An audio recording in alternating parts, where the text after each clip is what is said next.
sekarang begitu banyak yang disampaikan oleh Bapak Presiden tentang drama-drama Korea. Tentunya ada drama, ada sinetron, ya pasti ada sutradaranya. Ada sutradara, ada pemainnya kan begitu. Ada pemainnya. Kita sekarang sudah tidak lagi baper lagi. Kita udah melangkah untuk memenangkan calon presiden yang diusung oleh 4 partai ini. Teman-teman perjuangan tidak lagi menyepelekan lawan, membuli lawan. Kita fokus kerja-kerja politik ke depan dan bekerja sama dengan para relawan juga. Tentunya di Bali sebagai dengan target Bapak Ketua DPD, kita targetnya minimal 90% untuk pemenangan Ganjar di Bali. Ada partai baru, optimis lolos PT 4%, belum ada dewan. Hanura sekarang tahun 2024 sudah punya dewan kabupaten provinsi incumbent 809 total seluruh Indonesia. Pileg 2019. Itu kekuatan real. Ya. Partai di luar parlemen melebihi dari kursi kabupaten provinsi P3. P3 masuk parlemen karena dia lolos 4%. Ya, anggota legislatif daerahnya lebih sedikit. P3 daripada Hanura. Hanura lebih besar. Nah, sekarang tinggal bagaimana calon kabupaten provinsi secara linear untuk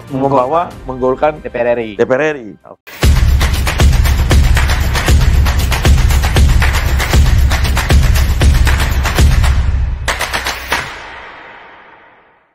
Kembali lagi di channel YouTube Hanura Bali Official. Kali ini kita sudah bersama dengan Ketua DPD Partai Hanura Provinsi Bali, Bapak Kadek Rimbawe yang akrab disapa Lola. Om Swastiastu, Pak Dek. Om Swastiastu. Selamat sore. Selamat sore. Ya, kita bertemu lagi Pak Dek. Setelah ini juga dinamika Pilpres sudah mulai semakin hangat, apalagi kemarin sudah ada pendaftaran 3 pasang Capres-Cawapres dan di tanggal 13 ini ditetapkan pasangan Capres-Cawapres resmi yang akan mengikuti kontestasi Pilpres. Dan sikap Hanura jelas sudah mendukung pasangan Ganjar Pranowo Mahfud MD bersama partai koalisi PDI Perjuangan, P3 dan juga Perindo. Nah, mungkin sedikit pada ini juga pasca kemarin ada putusan MK ya, Majelis Kehormatan Mahkamah Konstitusi yang memberhentikan Anwar Usman dari Ketua MK dan melarang Anwar Usman untuk ikut memutus sidang-sidang MK yang terkait dengan pemilihan umum termasuk gugatan hasil pemilu nantinya. Kemudian juga beberapa hari lalu yang ramai adalah pernyataan Pak Jokowi ya soal terlalu banyak drama Korea, katanya drakor sinetron di politik atau pemilu 2024. Nah, ini saling berkelindan juga netizen, ada juga nyinyiran bahkan yang dibilang ini kan Pak Lurah sendiri sutradaranya kan begitu. Ini kira-kira bagaimana dinamika ke depan dan Hanura juga menyikapi begitu. Ya, terima kasih. Om Swastiastu. Om Swastiastu. Assalamualaikum warahmatullahi wabarakatuh. Salam sejahtera buat kita semua. Salam. Yang pertama, kita melihat sudah resmi 3 calon presiden dan wakil presiden yang akan berkontestasi di pemilu presiden 2024. Tentunya apa yang diperintahkan oleh induk partai masing-masing, karena kita ada kerjasama partai dengan PDIP, Hanura, Perindo dan P3 mengusung Saudara Ganjar Pranowo sebagai calon presiden dan Bapak Mahfud MD sebagai calon wakil presiden. Di Bali tentunya sudah membentuk tim pemenangan daerah TPD Provinsi Bali yang diketuai oleh Bapak Wayan Koster dan perwakilan dari masing-masing partai koalisi tergabung tergabung di dalamnya, dan saya juga masuk di posisi wakil ketua di tim pemenangan.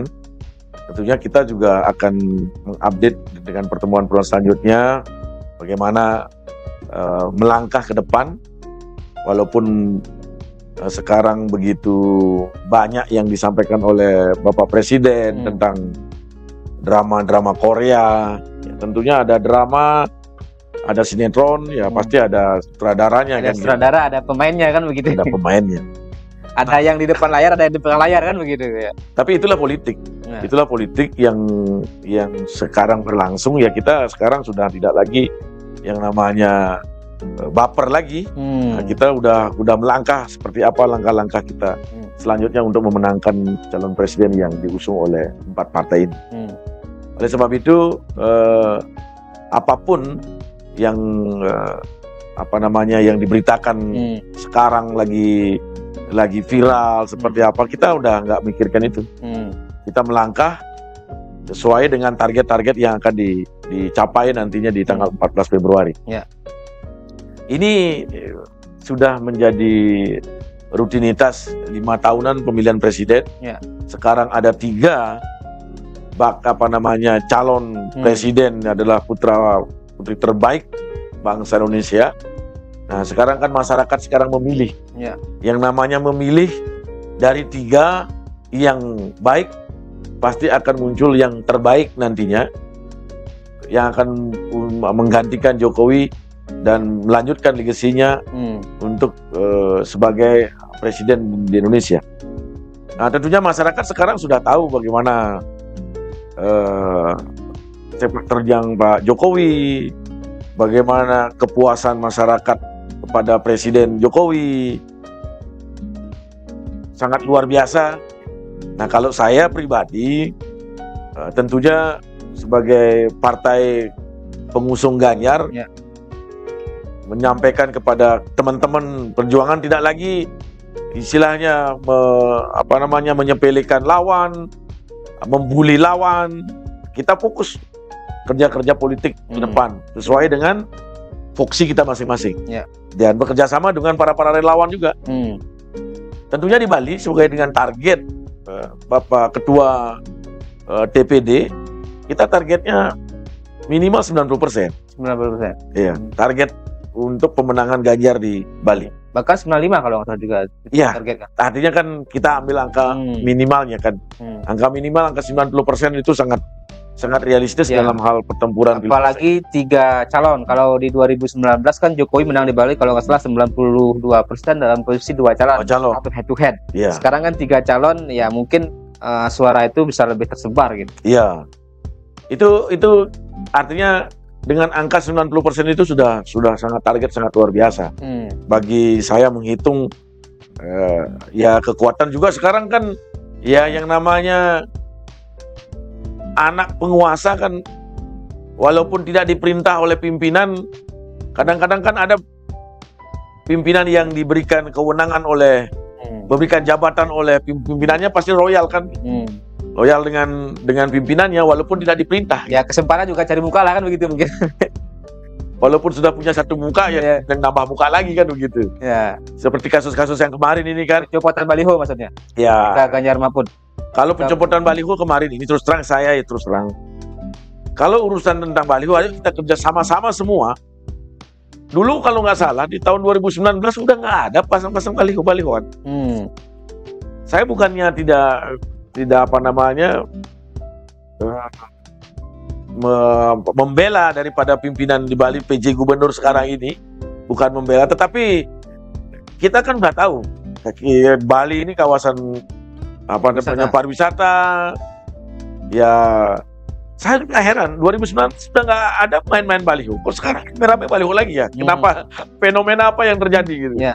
Padahal di Bali ini dengan mulai masyarakat sudah sangat paham dengan politik, dan hampir semua daerah di Bali tidak ada blong spot untuk sinyal handphone. Nah, sekarang sebenarnya sudah di handphone semua sebenarnya. Baik pileg, baik pilpres, semua berkampanye. Yang paling efektif itu di media sosial. Satu, sasarannya tepat. Yang kedua, ya kita melihat bagaimana keindahan Bali ini tidak berjamur baliho. Ya kalau balihonya udah bagus, udah robek, udah begini, udah nggak karuan-karuan. Apalagi ada baliho yang satu partai sekarang yang diketuai oleh Kaisang, itu sudah ke pelosok-pelosok sekarang ini. Di mana-mana menjamur.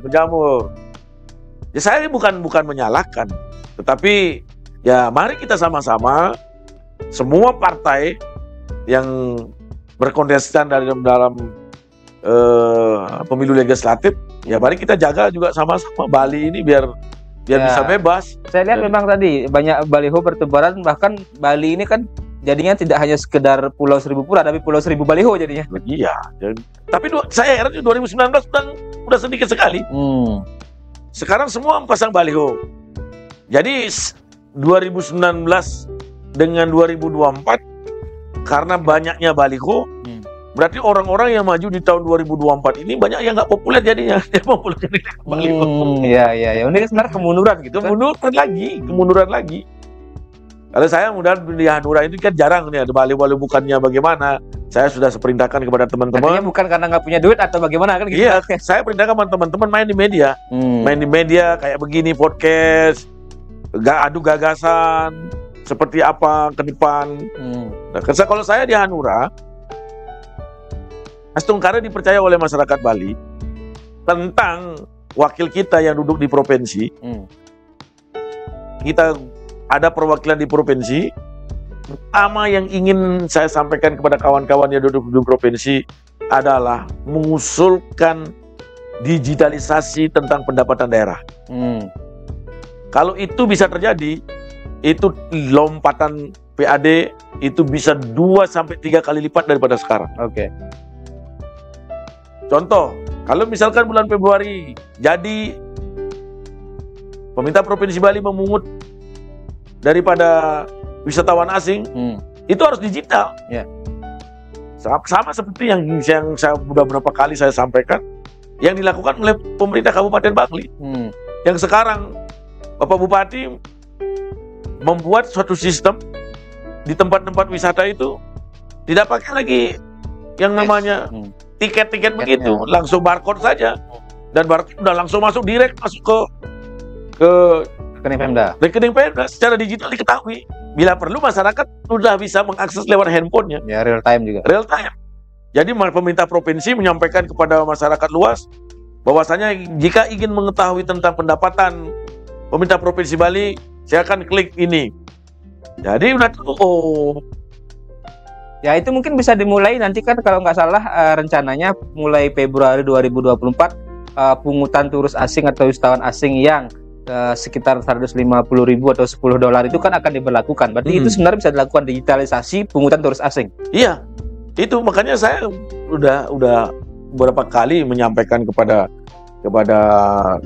teman-teman media juga, masyarakatnya. Pada saat ini kalau misalkan ada masyarakat sekarang yang menonton, ayo kita viralkan ini. Jadi semua pendapatan sekarang di Bali itu digital. Sekarang ini udah zaman digital. Berarti bisa tadi dimulai dari penegasannya pungutan turis asing. Iya, pungutan turis asing. Nah, kalau kepingin tahu bagaimana bagusnya pungutan secara digital, datang aja ke pemerintah provinsi, Kabupaten Bangli. Di sana udah 2 objek itu antara Kintamani dengan Penglipuran, dia pakai digital. Jadi Pak Bupati udah tahu, tinggal dia ambil handphonenya, sekarang pendapatannya berapa, sekarang saat hari ini berapa masuk, hari ini berapa masuk, dan meminimalis daripada permainan pungli itu. Ya. Jadi kalau tiket bisa hangus lagi berapa. Begitu juga parkir baru, seluruh parkir yang ada di Bali. Jadi tidak ada lagi main proyek-proyek tukang parkir sekian. Jadi jujur permainannya. Ya. Jadi semua masyarakat untuk bayar parkir dia dia ingin mengetahui per hari ini berapa sih sebenarnya. Itu. Oke. Nah, tadi berbicara ide gagasan Hanura dan juga siap Hanura tarung gagasan. Nah, bagaimana update terakhir perkembangan Hanura khususnya di Bali jelang Pileg 2024 dan konsolidasi selaras juga dengan konsolidasi Pilpres yang dilakukan. Ya. Kalau saya di partai di DPP lewat daripada pergerakan Bapilu DPP. Nah, ini kan semua berkutat tentang hasil survei. Kalau perbandingan 2019 dengan 2024 itu sangat berbeda. 2019 Hanura dalam posisi partai lagi ribut. Ya, ada persoalan internal lah. Internal kepemimpinan antara pengurus yang dulu dengan yang sekarang. Ribut-ribut. Jadi calonnya tidak maksimal. Nah, di 2024 Partai Hanura lagi solid. Iya. Lagi solid, lagi kompak dengan formasi calon DPR RI full. Setelah itu seperti apa yang disampaikan Pak Sen di Sumut, kalau pemilih sekarang DPT 8 juta sekian, tingkat kehadiran ya kira-kira akan hadir sekitar suara itu sekitar 40 4%-nya itu 6.800.000 untuk 4%, 6,5 juta lah. Ya. Untuk 4% dari 200 sekian juta pemilih. Nah, Sumatera Utara kekuatan kita di Sumut saja, jika ada hasil survei yang menyatakan bahwa Hanura itu 0,8%, itu dari 6,5 juta, 0,8 itu sekitar 500.000. 500.000, Sumut saja sudah optimis mendapatkan 500.000. Minimal. Berarti hanya satu provinsi. Ini satu provinsi. Itu sudah 0,8. Ini posisi. Nah, ada partai baru optimis lolos PT 4%. Ya. Belum ada dewan. Hanura sekarang di tahun 2024 sudah punya dewan kabupaten provinsi incumbent 809. Total seluruh Indonesia. Total seluruh Indonesia. Pileg 2019. Itu kekuatan real. Ya. Kekuatan real partai di luar parlemen.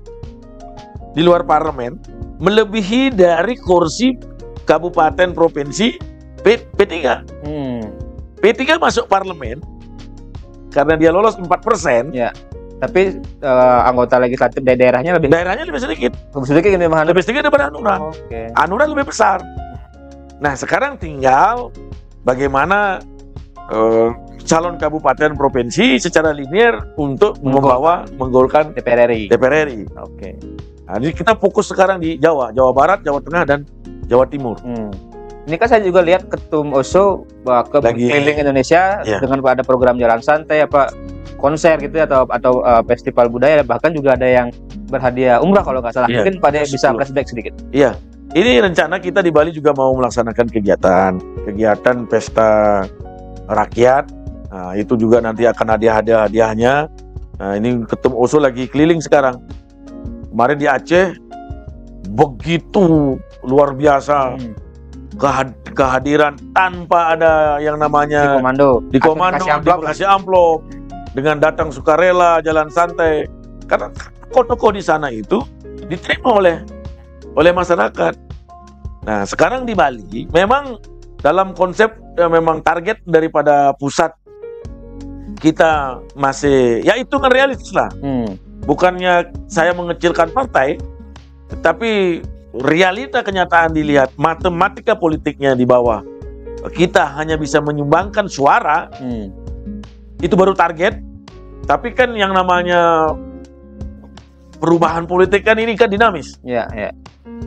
Siapa tahu astungkare reaksi daripada masyarakat berubah di hari-hari menjelang tanggal pencoblosan ini kan ya bisa luar biasa Hanura di Bali kan begitu. Intinya saya ingin mempertahankan daripada kursi kabupaten dan provinsi yang ada di Bali sekarang ini. Nah, terakhir Pak Dek, dengan juga soliditas Hanura di level caleg, kemudian juga totalitas dukungan di level pilpres kepada Ganjar Mahfud, bagaimana ini? Apakah juga ya karena 2019 kan Hanura juga nggak dapat koktail efek dari Jokowi. Nah, kira-kira dengan posisi Ganjarnya seperti apa? Kalau dengan posisi Ganjar sekarang di tatanan koalisi kerja sama partai, bukan koalisi ini, kerja sama partai. Nanti kita juga akan tekankan pada saat rapat-rapat selanjutnya bagaimana perintah daripada DPP akan bersinergi tarik lurus bagaimana kebijakan di daerah. Ya tetap kita akan menghitung di mana memang Hanura diberikan keleluasaan untuk bisa menambahkan kursi, di mana kawan-kawan koalisi kerjasama partai Perindo, P3, PDIP. Nah, kita juga ya yang namanya kerjasama ya saling menguntungkan kan begitu. Ya, bukan saling mematikan gitu. Bukan saling mematikan. Dan sekarang ini sisi kita udah komunikasi bagus lah dengan kawan-kawan. Tetapi begitu juga masyarakat akan menilai siapa calonnya yang akan dipilih, karena ini tidak bisa kita tentukan memaksa masyarakat untuk memilih Hanura kalau orang calonnya yang kita tawarkan tidak diterima oleh masyarakat gitu. Oke, jadi memang ada selaras antara calon memang yang berkualitas dengan juga nanti dari koktail efek Ganjar atau Pilpres yang bisa didapatkan kan? Iya. Nah, artinya untuk pemilihan presiden sekarang sudah beda dengan pada saat 2019. Ya. Ini kan sekarang sudah ada 3 calon ini.